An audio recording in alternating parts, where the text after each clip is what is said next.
ही चलने लग जाता है ना, उस वक़्त हम में जो कमी होती है वो शुक्र की कमी होती है। और एक तो ये, दूसरा हम ये समझ लेते हैं कि बस अब जी अब तो कोई मुझे हिला ही नहीं सकता, मैं तो अब वो आसमान पे चढ़ गया। ऐसा नहीं है, हर वक्त हम ख़तरे में, हर वक्त कि पता नहीं किस वक्त कोई चीज़ वापस ले ले आए, तो उनकी चीज़ हमारी तो है नहीं। तो इसलिए नज़र भी लगती है, ख़ुद इंसान के अंदर भी औजब आ जाता है, और इंसान जो है ना वो अल्लाह ताला की मदद की तरफ देखना बंद कर देता। कहता बस जब मैं सब कुछ ठीक हो गया, अब कोई ज़रूरत नहीं है मुझे। भाई ये बेपरवाही ख़तरनाक है। कोई बात नहीं, फिर हो जाएगा, उससे पहले से अच्छा हो जाएगा।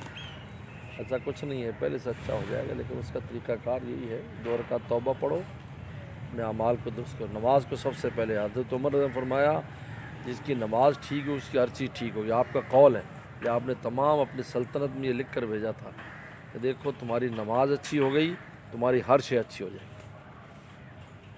नमाज अच्छी करो, जमात से पढ़ने की कोशिश करो, दिल पर ना जलो, दिल करे ना करे, आप चंद दिन करो आपका दिल करना लग जाएगा। वो शुरू में होता है, क्योंकि शैतान इतनी आसानी से तो नहीं किसी को आगे आने देता। तो जब वो जब हम कहेंगे नहीं हमने तो करना है, तो शैतान पीछे हट जाता होगा, तो यार ये बंदा तो मनने वाला ही नहीं है।